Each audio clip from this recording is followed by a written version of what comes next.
মহারানী সনিকা, বলো দেবতা। আমি তোমার নিকট প্রতিশ্রুতিবদ্ধ উজানি নগরে আমার পুত্রের বিবাহ সমাপ্ত হলে বধূমাতা সহ ফিরে আসব এই চম্পক নগরে রাজপ্রাসাদে।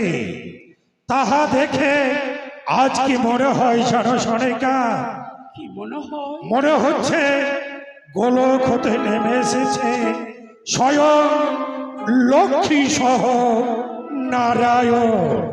সত্যি বলেছ মহারাজ, আজ আমার পুত্রবধূকে এত সুন্দর মানিয়েছে যেন নারায়ণের পাশে লক্ষ্মী দাঁড়িয়ে। যদি তাই হয় তবে বিলম্বের নাহিক প্রয়োজন। এই মুহূর্তে বরণ ডালা হস্তে নিয়ে তুমি বরণ সমাপ্ত করো।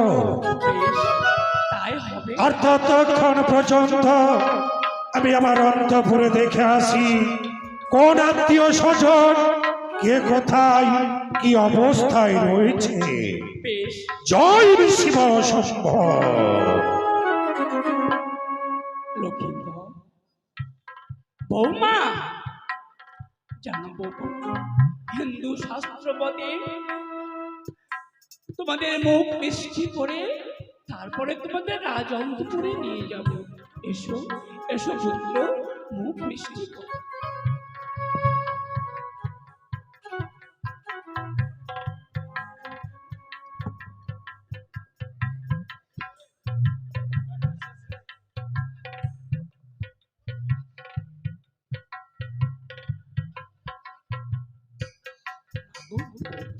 চলো এবারে রাজঅন্তপুরে চলো।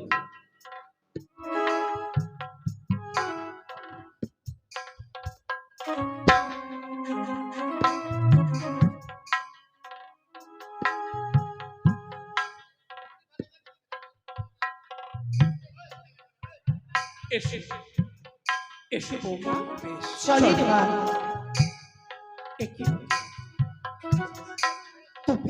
এই কি মহারানী সনিকা? মহারানী সনিকা, আজ আমার পুত্র সহ বধূমাতাকে নিয়ে কোথায় চলেছ মহারানী? কেন আমার পুত্রকে নিয়ে চলেছি রাজঅন্তপুরে? সনিকা, তোমার সকল ইচ্ছা পূর্ণ হলেও আজকের জন্য এই ইচ্ছা তোমার অপূর্ণ রয়ে যাবে মহারানী। কি বলছো মহারাজ? হ্যাঁ সনিকা, আমার আশা অপূর্ণ রয়ে যাবে, কি তুমি বলে শোনাচ্ছ?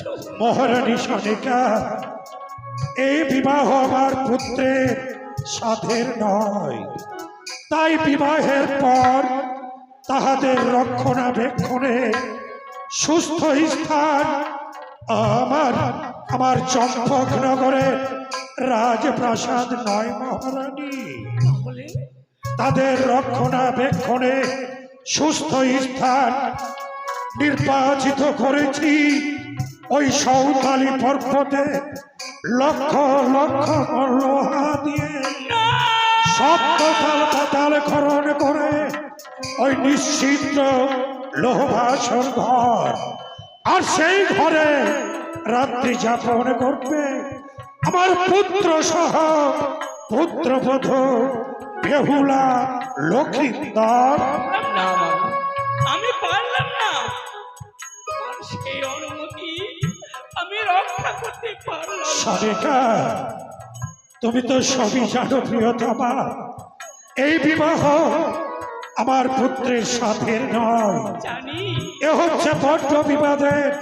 তাই প্রভাত হলে তুমি আমার পুত্র সহ পুত্রবধূকে বরণ করে ফিরিয়ে নিয়ে আসবে। জানি মহারাজ, জানি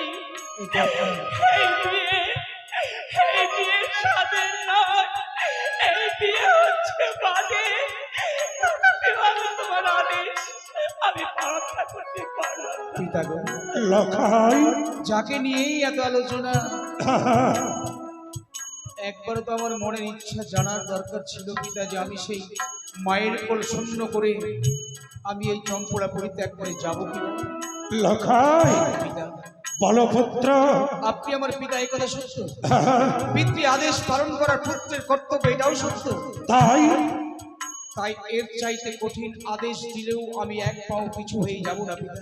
লখাই শুধুমাত্র এই নিশি আমার মায়ের কোল শূন্য করে দিয়ে আমাকে কোথাও যেতে আপনি আদেশ করবেন না পিতা। বাহ বারে লখাই, জননী জন্ম ভবিষ্যৎ স্বর্গদপি গরিয়সী মা, সত্যি আজ বুঝি তোর নিকট তোর ওই গর্ভধারিণী জননী শ্রেষ্ঠ স্থান অধিকার করল পুত্র। যার জন্য পৃথিবীর আলো বাতাসকে চোখে দেখেছি, মস্তিষ্কের উপরে আমার জায়গা দিতেই হবে পিতা। লখাই আরে ভুলে গেছিস শাস্ত্রের বাণী, পিতা স্বর্গ পিতা ধর্ম পীত হেঙে পরমগ তপ। শাস্ত্রের এই বাণীকে ভুলে যাই না। বাস্তবে রূপায়িত করার জন্য এই সূর্য বংশে জন্মগ্রহণ করেছিল অযোধ্যার যজ্ঞ নরপতি রাজা দশরথ, যাহার জ্যেষ্ঠ পুত্র শ্রীরামচন্দ্র তাহার সহধর্মিণীকে সঙ্গে নিয়ে, অনুজ লক্ষণকে সঙ্গে নিয়ে যদি 14 বৎসর চলে যেতে পারে ওই নির্জন কাননে নির্বাসনে, তুমি কি আমার পুত্র হয়ে সামান্য একটি রাত্রি যেতে পারবে না? কিন্তু 14টি বছর বনবাসে যাওয়ার পর সেই রামচন্দ্রের ভাগ্যে পিতৃর মরা মুখও দেখতে পাইনি। লখাই এমন না হয় যে আমার এই মনুষ্যত্বকে দূরে রেখে পিতৃ আদেশ পালন করতে যদি বাসর ঘরে যায়, আমি নিজে কাউকে দর্শন করতে পারবো কিনা। এমন কথা বলে আমায় দুর্বল করে দিও না পুত্র। কৃপা করে এই অনুরোধ ফিরিয়ে নিন পিতা। লখাই কৃপা করে এই আদেশ ফিরিয়ে নিন, এর চাইতে কঠিন আদেশ করলেও আমি দ্বিধা করবো না পিতা। লখাই পিতা, এতদিন ভেবেছিলাম কি? তুমি আমার প্রিয়তমা স্ত্রী মহারানী সনেকার গর্ভজাত সন্তান, বাস্তব, আমার ঔরসজাত সন্তান। সত্যি কিন্তু আজ তোর ভাষায় কি প্রমাণ করেছে জানি? কি? তুই তোর গর্ভধারিণী জননীর গর্ভে জন্মগ্রহণ করেছিস, এ কথা সত্য। কিন্তু আমার রক্ত কণিকায় বুঝি তোর জন্ম নয়। দাঁড়ান পিতা, মনে হচ্ছে হঠাৎ করে ঘুমের ঘর থেকে আমি চমকে উঠলাম। লখাই না জানি ঘুমিয়ে ঘুমিয়ে কোনো স্বপ্ন দেখছিলাম, স্বপ্ন ভেঙে গেল, আশার জন্য বিচূর্ণ হয়ে গেল। অপেক্ষা কেন কেন পশ্চাৎ হতে বাধা দিলে লখাই? আগে আমি নয়ন ভরে আমি আমার পিতৃ মুখমণ্ডল একবার দর্শন করি, যে আজ এই সময় আমি কি সত্যি আমার পিতাকে দর্শন করছি লখাই না ঘুমের ঘরে। না তো, আমি তো ঘুমের ঘরে নেই, সত্যি আমি জাগ্রত অবস্থায়। যদি এই পিতার মুখশ্রিত বাণী হয়, তাহলে আমি যে প্রমাণ করে দেব কি? এক সতী মায়ের গর্ভে জন্মগ্রহণ করেছি আমি। প্রতিটি পাবনী গঙ্গা জলের মতো মায়ের গর্ভে জন্মগ্রহণ করেছে যেই সন্তান, লখাই সেই সন্তানের গর্ভধারিণী কখনো অসতী হতে পারে না পিতা। যদি তা না হয়, এটাকে প্রমাণ করার জন্য একটি রাত কেন, সারাটা জীবন যদি আমাকে এই বাসর ঘরে কাটাতে হয়, কোনদিন চৌপোলার প্রাসাদের প্রলম্বে পড়ে এসে পড়বো না গো পিতা।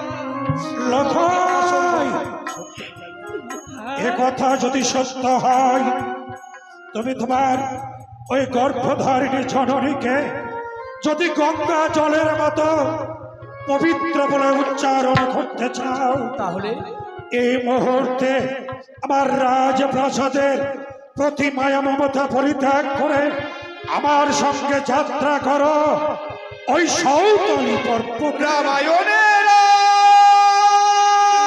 চন্দ্র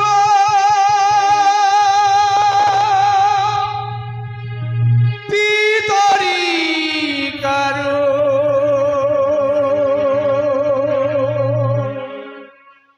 গিয়েছিল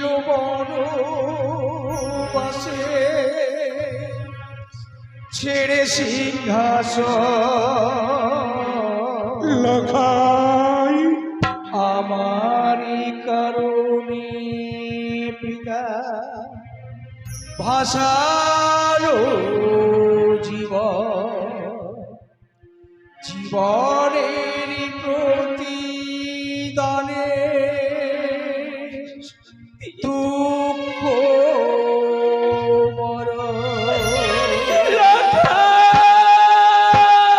রামায়ণে রামচন্দ্র পিতারি কারো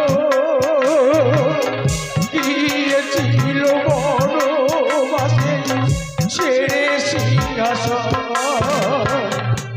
আমারই কারণে পিতা ভাষালো জীবনের প্রতিদানে দুঃখ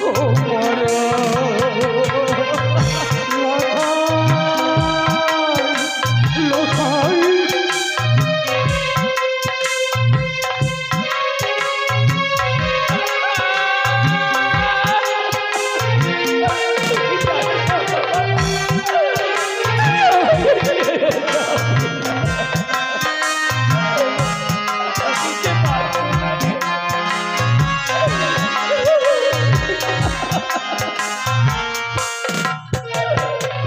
পিতার আদেশে বাধা হাত গড়ি আমার ক্ষমতানে ভেঙে করি চুরমার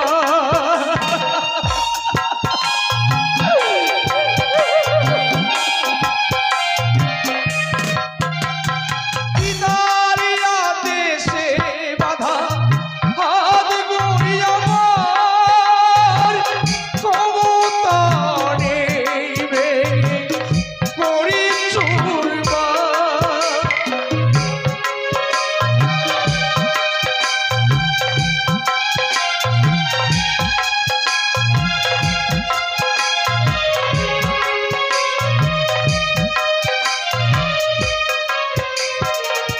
জীবনের প্রতিদানে দুঃখ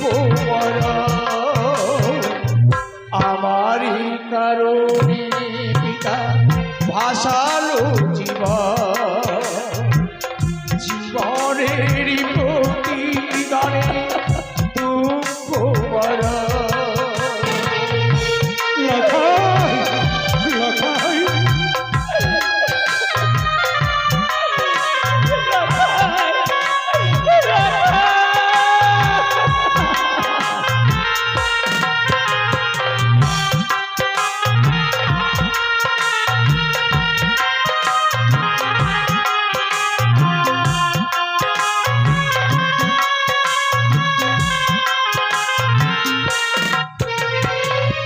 দেবী রূপে জননী গো সামনে আমার কেমন করে যাই গো বলো ছেড়ে গো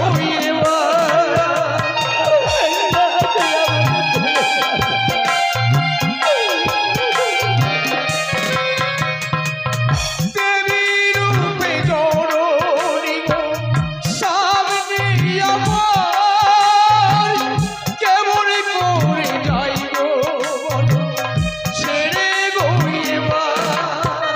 চলে এসো বাচ্চা ভাই চলে এসো লখাই চলে এসো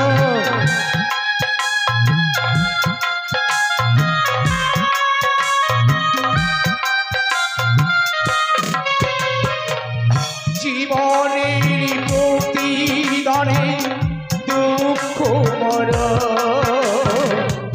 আমারই কারণে পিতা ভাষালো লখাই জীবনের প্রতিদানে দুঃখ রামায়ণে রামচন্দ্র পিতারি কারো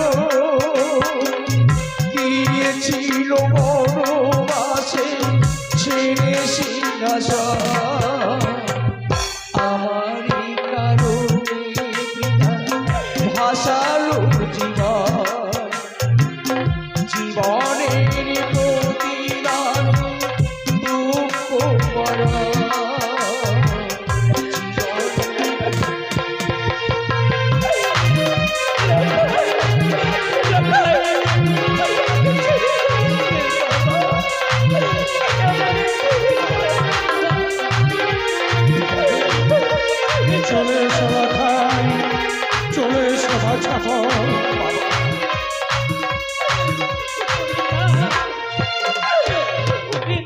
সেই দেখুন পিতা, ঝরঝর করে মায়ের চোখের জলের বন্যা যদি বয়ে যায় তাহলে সন্তানের চলার পথ পিছল হয়ে যায় পিতা। একটু মায়ের আশিস আমাকে মাথায় নিতে দাও। ওগো, গর্ভধারিণী জননী আমার মা, আমি আবার কল্পনা মানি তুই আমাকে একা ফেলে যাসনি বাবা। নয়ন বাড়ি পরিশোধ করে কেঁদে সন্তানের অমঙ্গল ডেকে এনো না মানুষ। মুছে ফেলো চোখের জল, মুখে ফুটে আনো হাসি, তাও প্রাণ ভরে আশীর্বাদ। তোমার সন্তান যেন বাসর থেকে ফিরে এসে আবার তোমাকে মা বলে রাখতে পারে। আমি কি করে দেব? মায়ের আশীর্বাদ মাথায় নীলা, চাই না কি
চাই